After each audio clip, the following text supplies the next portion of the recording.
नमस्कार, फाइटर समाचार में आपका स्वागत है। पेश है आज 9 सितंबर दोपहर 3 बजे राजस्थान की खास खबरें।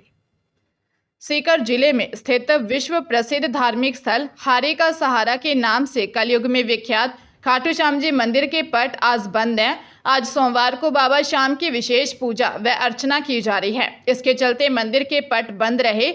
श्री श्याम मंदिर कमेटी के कोषाध्यक्ष कालू सिंह चौहान ने बताया कि विशेष सेवा पूजा के कारण रविवार रात 10 बजे मंदिर के पट बंद कर दिए गए थे। आज श्याम बाबा की विशेष पूजा अर्चना के बाद तिलक श्रृंगार होगा। उन्होंने बताया कि 8 सितंबर की रात 10 बजे से मंगल होकर आज 9 सितंबर को शाम 5 बजे तक बंद रहेंगे। श्री श्याम मंदिर कमेटी की ओर से जारी बयान में यह भी कहा गया है कि अगर 9 सितंबर को बाबा के दरबार में दर्शन के लिए आ रहे हैं तो इसी प्रकार कार्यक्रम बनाएं। राइजिंग राजस्थान समिट को लेकर पहली अंतर्राष्ट्रीय इन्वेस्टर्स मीट की शुरुआत होने जा रही है। सीएम भजनलाल शर्मा इस इन्वेस्टर्स मीट को संबोधित करेंगे और ग्लोबल कंपनियों के प्रतिनिधियों से मुलाकात करके उन्हें प्रदेश में निवेश के लिए आमंत्रित करेंगे। इसे लेकर सीएम प्रतिनिधि मंडल के साथ दक्षिण कोरिया और जापान के लिए रवाना हो गए। जयपुर एयरपोर्ट से CM Bhajanlal Sharma charter plane से दिल्ली गए। दिल्ली से वे दक्षिण कोरिया के लिए रवाना हो गए। इससे पहले सुबह जयपुर एयरपोर्ट पर मंत्री Avinash Gehlot, Jawahar Singh Bedham, CS Sudhansh Pant, DGP UR Sahu सहित कई विधायक और अधिकारी सीएम से मिले। उच्च स्तरीय प्रतिनिधि मंडल 14 सितंबर तक दोनों देशों की यात्रा पर रहेगा।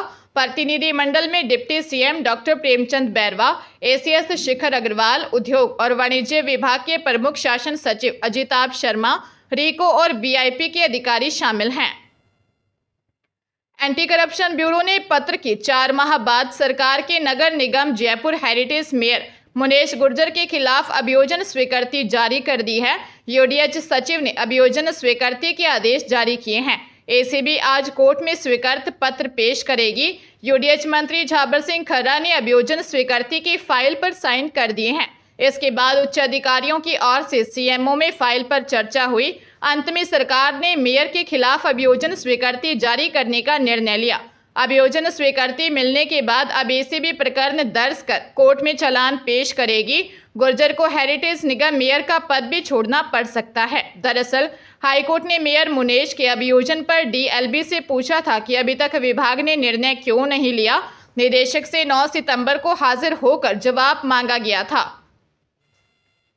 एसआई भर्ती परीक्षा 2021 में जोधपुर के परीक्षा केंद्र पर पेपर सॉल्व करवाकर नकल करवाने से एक दिन पहले बकायदा मॉक ड्रिल की गई थी। इसमें पूर्व सैनिक, उसकी पत्नी, महिला मित्र और अन्य अभ्यर्थियों को परीक्षा कक्ष में बैठने और पेपर सॉल्व करके पर्ची आने तक की मॉक ड्रिल करवाई गई। सॉल्वर से पेपर हल होकर आने के बाद ओएमआर भरकर पूर्व सैनिक ब्रजेंद्र कुमार की भर्ती परीक्षा में 92वीं रैंक बनी। परीक्षा केंद्र पर महिला मित्र की मदद से ही सांठ-गांठ करवाई गई थी। मई पेपर सॉल्वर ने अब तक 100 से अधिक अभ्यर्थियों को पेपर सॉल्व करवाकर सरकारी नौकरी दिलवाई। एसओजी की जांच में सामने आया कि 2019 में आर्मी से रिटायर्ड चिड़ावा झुंझुनू निवासी विजेंद्र कुमार की एसआई भर्ती 2021 के लिए जोधपुर के आदर्श सीनियर सेकेंडरी स्कूल हनुमानपुरा चोखा में केंद्र आया था। एसओजी के एडीजी वीके सिंह ने बताया कि परीक्षा केंद्र पर पेपर सॉल्व करवाने के मामले में गिरफ्तारियां की गई हैं। आरोपियों से पूछताछ कर नेटवर्क का पता लगाया जा रहा है। डॉक्टर किरोड़ीलाल मीणा सवाई माधोपुर के मान टाउन क्षेत्र में चल रही राम कथा में पहुंचे। इस मौके पर डॉक्टर किरोड़ीलाल ने राम कथा के मंच से कहा कि मंत्री बनने के बाद वे शिखंडी बन गए। जो करने की शक्ति थी वो भी गायब हो गई। उन्होंने यह भी कहा कि वे कोई राजनीतिक भाषण नहीं दे रहे हैं, बल्कि जो मन में पीड़ा है उसे व्यक्त कर रहे हैं। उन्होंने कहा कि लोकसभा चुनाव के समय उन्होंने पीएम मोदी से कहा था कि वे पूर्वी राजस्थान की 7 सीटें जिताएंगे, लेकिन जहां से वे एमएल हैं वही सीट भी हार गए। इसके बाद उन्होंने मंत्री पद से इस्तीफा दिया था, लेकिन उनका इस्तीफा स्वीकार नहीं किया जा रहा है। उन्होंने कहा कि वे सच्चे मन से जनता की सेवा करना चाहते हैं, इसीलिए इस्तीफा दिया। बता दें कि प्रदेश सरकार में मंत्री पद के गठन के समय डॉक्टर किरोड़ीलाल को जब पद मिला तो कई दिनों तक उन्होंने किसी से बातचीत नहीं की थी। तब भी मंत्री पद को लेकर उनकी नाराजगी सामने आई थी। उत्तर प्रदेश के वाराणसी में व्यापारी अजय कुमार श्रीवास्तव से 27 लाख रुपए की ठगी के आरोप में वाराणसी की साइबर क्राइम टीम ने श्रीगंगानगर जिले के सूरतगढ़ में कार्रवाई करते हुए 4 युवकों को गिरफ्तार किया है। टीम ने सिटी पुलिस के साथ मिलकर पीजी और हॉस्टलों में छापेमारी कर ये गिरफ्तारियां की। आरोपी युवक ऑनलाइन ट्रेडिंग के माध्यम से व्यापारी को धोखा दे रहे थे। गिरफ्तार आरोपियों में आशीष बिश्नोई निवासी नई मंडी खरसाना अनूपगढ़, हरीश बिश्नोई निवासी खाजूवाला बीकानेर, प्रिंस रोड निवासी पीलीबंगा और मनदीप सिंह निवासी सूरतगढ़ शामिल है। उनके कब्जे से कई फोन और सिम कार्ड भी बरामद हुए हैं। यूपी साइबर टीम ने 1100 किलोमीटर की दूरी तय कर आरोपियों को पकड़ने में सफलता प्राप्त की है। साइबर टीम अब आरोपियों को लेकर यूपी के लिए रवाना हो गई। राजस्थान में भारी बारिश का दौर अभी थमने वाला नहीं है। प्रदेश में 3 दिन बाद भारी बारिश का अलर्ट जारी किया गया है। अजमेर में बारिश के कारण हालात और बिगड़ गए हैं। कई कॉलोनियों और सड़कें डूबी हुई हैं। फॉयसागर झील के पाल टूटने का खतरा पैदा हो गया है। हालात को देखते हुए जिला प्रशासन ने सेना को बुलाया है। अजमेर में आज भी स्कूलों में छुट्टी है। वहीं सभी सरकारी कर्मचारी अफसर के अवकाश निरस्त कर दिए गए। मौसम विभाग ने आज भी 20 से ज्यादा जिलों में बारिश का येलो अलर्ट जारी किया है। मौसम विशेषज्ञों के अनुसार 16 सितंबर के बाद बारिश से राहत मिलने की उम्मीद है। प्रदेश में इस सीजन अब तक औसत से 58% ज्यादा पानी बरस चुका है। आज भरतपुर, जयपुर, अजमेर, कोटा, उदयपुर संभाग के अधिकांश भागों में मेघ गर्जन के साथ मध्यम से तेज बारिश और कहीं-कहीं भारी बारिश की संभावना है।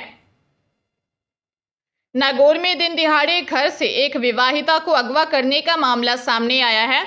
विवाहिता को ताला लगाकर कमरे में बंद किया हुआ था। इसी बीच किडनैपर्स घर में घुसे, पति को पीटा और दरवाजा तोड़कर विवाहिता को अगवा कर साथ ले गए। बता दें कि प्रेम प्रसंग के बाद दोनों ने गत 5 अगस्त को कोर्ट मैरिज कर ली। इस कारण लड़की के परिजन नाराज थे। विवाहिता ने परिजनों की नाराजगी के चलते 30 अगस्त को नागौर एसपी से सुरक्षा की गुहार लगाई थी, लेकिन एसपी से मिलने के 9 दिन बाद विवाहिता का अपहरण हो गया। घटना पोटलिया माजरा गांव की है। सूचना पर पंचोड़ी थानाधिकारी खेताराम चौधरी व डीएसटी के पुलिसकर्मी घटनास्थल पर पहुंचे। पुलिस ने विवाहिता के मोबाइल नंबर को तुरंत सर्विलांस पर डाला और आसपास के सभी सीमाओं में नाकाबंदी करवाई, लेकिन कोई सुराग नहीं लगा। विवाहिता मूलतः पाली, हाल जोधपुर निवासी है। पुलिस मामले की जांच कर रही है।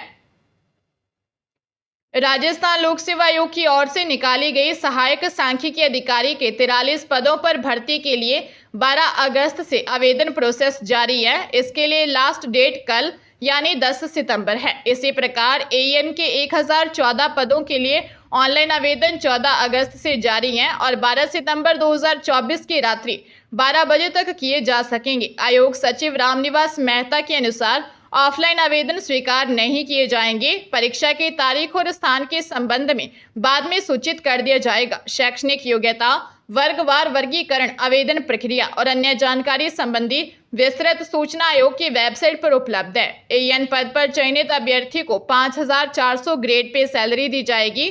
वहीं सहायक सांख्यिकी अधिकारी को 4200 ग्रेड पे सैलरी दी जाएगी। भीलवाड़ा शहर के प्राइवेट एक हॉस्पिटल में 8 साल की मासूम बच्ची की मौत हो जाने के बाद परिजनों ने हंगामा किया। मामला सुभाष नगर थाना क्षेत्र स्थित पौरवाल हॉस्पिटल का है। सुभाष नगर पथवारी के पास रहने वाले सांवर बलाई की 8 साल की बेटी अर्पिता को उल्टी, दस्त और पेट दुखने की शिकायत पर पौरवाल हॉस्पिटल में भर्ती करवाया था। यहां इलाज में लापरवाही और समय पर ट्रीटमेंट नहीं मिलने के चलते परिजन मासूम की मौत होना बता रहे हैं। परिजनों ने आरोप लगाया कि मेडिकल स्टाफ रात भर उन्हें गुमराह करता रहा और सुबह उनकी बेटी की मौत हो गई। बच्ची की मौत के बाद गुस्साए परिजनों ने हॉस्पिटल में हंगामा किया। सुभाष नगर थाने में कार्यवाहक थाना प्रभारी दलपत सिंह ने बताया कि बच्ची की डेथ के जो भी कारण रहे वे पोस्टमार्टम रिपोर्ट आने के बाद ही साफ हो सकेंगे। राजधानी जयपुर में नौकरी का झांसा देकर एक होटल में युवती से रेप का मामला सामने आया है। सिंधी कैंप थाने में हरियाणा निवासी 25 साल की युवती ने दी रिपोर्ट में बताया कि कुछ समय पहले उसका प्रशांत नाम के लड़के से कांटेक्ट हुआ था। बातचीत के दौरान आरोपी ने उसे मोटी तनख्वाह पर नौकरी लगाने का झांसा दिया। जॉब लगाने के बहाने उसे जयपुर के सिंधी कैंप स्थित होटल में मिलने बुलाया। जॉब की जरूरत के चलते वह बताए होटल में मिलने पहुंची, जहां आरोपी ने उसे नशीले कोल्ड ड्रिंक पिलाकर बेहोशी की हालत में रेप किया। होश आने पर विरोध करने पर, किसी को बताने पर जान से मारने की धमकी दी, उसको अश्लील मैसेज कर टॉर्चर करने लगा। पुलिस ने मामला दर्ज कर जांच शुरू कर दी है।